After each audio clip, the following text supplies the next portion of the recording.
Hello everyone, welcome back. I got you on my bare chest.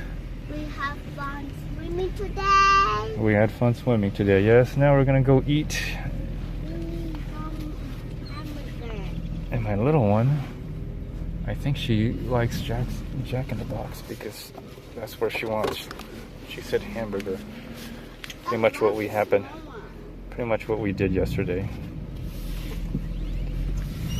Okay, so if you're a little lower and you can't see over the steering wheels because, well, we're back to the chest mount. My vest is on the seat to the right. Yeah. So, but I do have the personal flotation device still on, so I'm wearing that. I'm kind of experimenting how well the gimbal works with me wearing the flotation device over it, and it seems to cradle really well, as far as I can tell. Seems to cradle well. So, and on the way back home after. Okay, so I think okay, the kayak looks like it's doing okay as well. Gotta keep my eye on it. It was a little loose when I first it was a little loose when I got to the pool and the second fitness place, or the lake I should say. So when I got to the lake, that was fun. I enjoyed that very much. I think I uploaded a video. I think if I was gonna do that again on that particular lake, I'd go in from the dock. I would go in from the dock because it's cleaner. I don't have to step through the mud. Because going through land, going from the shore, it is muddy. There's a lot of mud, clay out here, and plus, you know, these are all man-made. These are all man-made lakes, so it's just built up dirt. That's all it is, just mud. And so it's not a natural lake per se. So but that was interesting. Okay, so if I capsize, I won't be able to flip over, just because it's so much water in the front, and it's so much water within the kayak. It's just you're not going to be able to get back in the boat successfully, in my opinion. The other thing I was thinking is getting a dry bag. So if you had a dry bag and it was full of air and you stuffed it in the front, and that way the front could be buoyed up and you're still outside and you're pumping the water from outside. That was a lot of water, by the way, a lot of water. Then maybe you could get back in without taking it to shore. So that might be an experiment that I'll try. I'm interested in getting a dry bag. I am interested in getting a dry bag. Let me put my seatbelt on, just to be safe.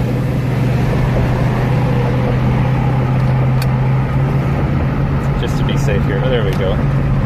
So the dry bag could be a good way of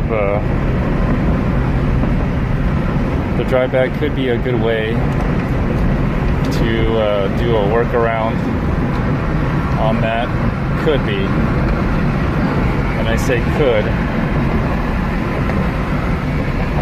and I mean like maybe could. Can I emphasize could? Could be a way to do a workaround on that. Maybe. Could. It's a big maybe though. But overall, you know, I think the overall experience was positive because it does float. You can go on it. The small little paddles worked wonderful, just as I expected. Just rowing like this works really well. Better, I wouldn't say better, but it did what I wanted to do, and I think it's going to be fine.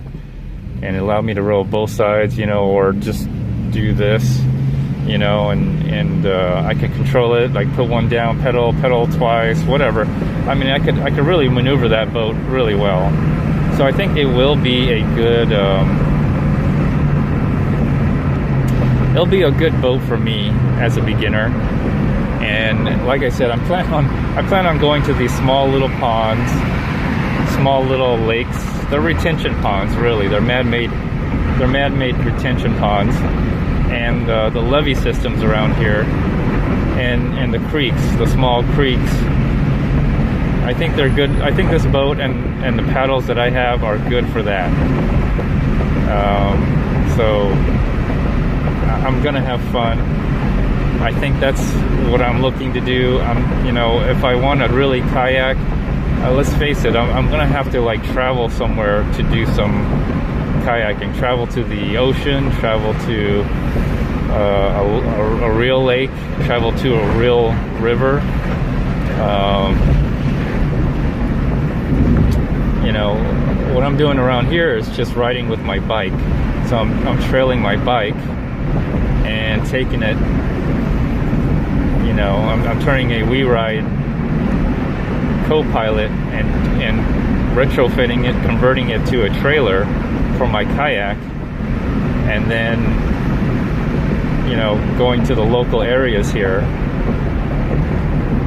So that boat is perfect for that because it's small, it's lightweight, the pedals are small. I got, you know, I'm gonna buy a little 2-foot fishing rod, or I'm gonna take my daughter's little fishing rod and use that. You know, I don't expect to catch a big fish, or maybe I'll catch a big fish. 4-pound fish, I think, is the line limit on some of the small reels. I'm trying to get a 6-pound line. I don't know if you can really get a 6-pound on it, but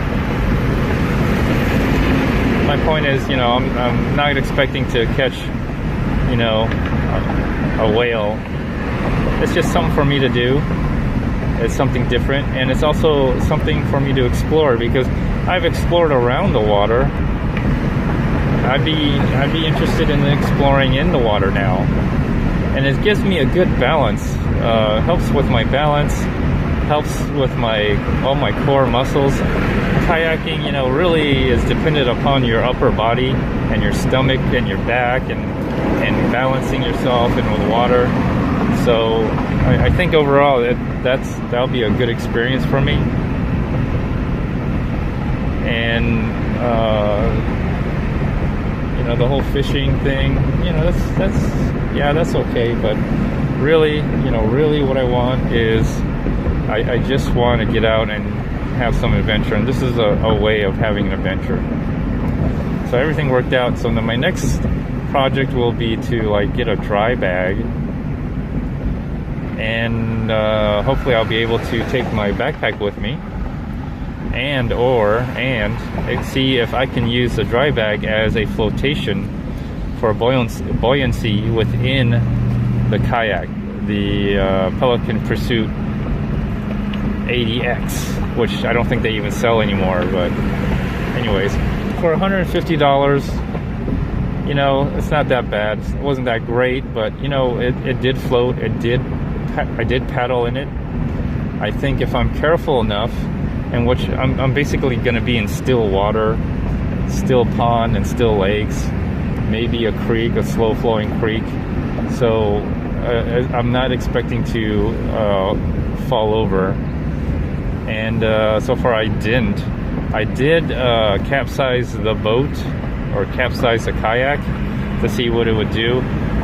So if I ever did capsize, I know what to expect, and right now, as is, the kayak itself, right now, as standing, the best thing to do is take it to shore and then drain it and go back out. I don't think you can get back in it and start kayaking again. So I don't think so anyway. It just filled it with so much water and kept all that water in there to the point where it just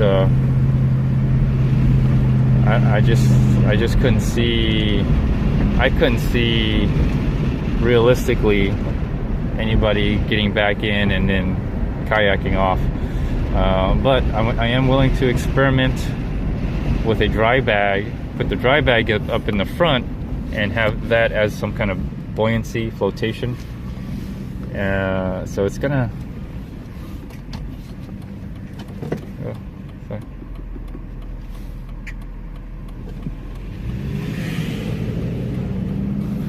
so I'm gonna try to see what I can do with that here. I'm wearing my buff right now. Let me take my buff off.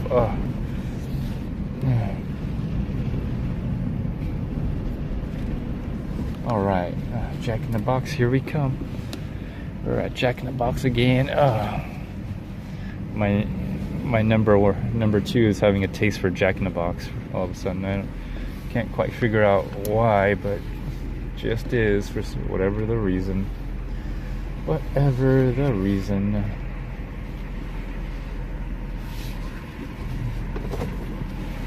I'm really gonna have to. It's been a long time since I've driven this truck.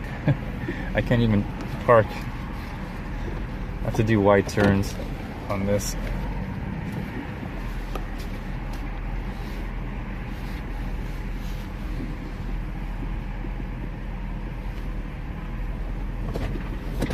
Okay. Well, anyways, that was fun. That whole experience was fun at the lake, quote unquote lake. Eventually, I will be going out to other lakes and retention ponds in this area. I don't think there's a problem with kayaking. I just think people don't do it because around here the water is muddy, right? The soil is muddy. And there's snakes and alligators, which people, I guess, are afraid of. And I don't think it's a thing here because it's not clear water. But for me, it doesn't matter. I mean, as long as I go out and have fun and have exercise and work out my upper body, my core, I think that's fine. And I was able to get on the deck or on the pier. I was able to get on and off the kayak from there and on and off from the shore. So I think I can do this, and with confidence as well. Anyways, let me cut out here. Oh. Bye.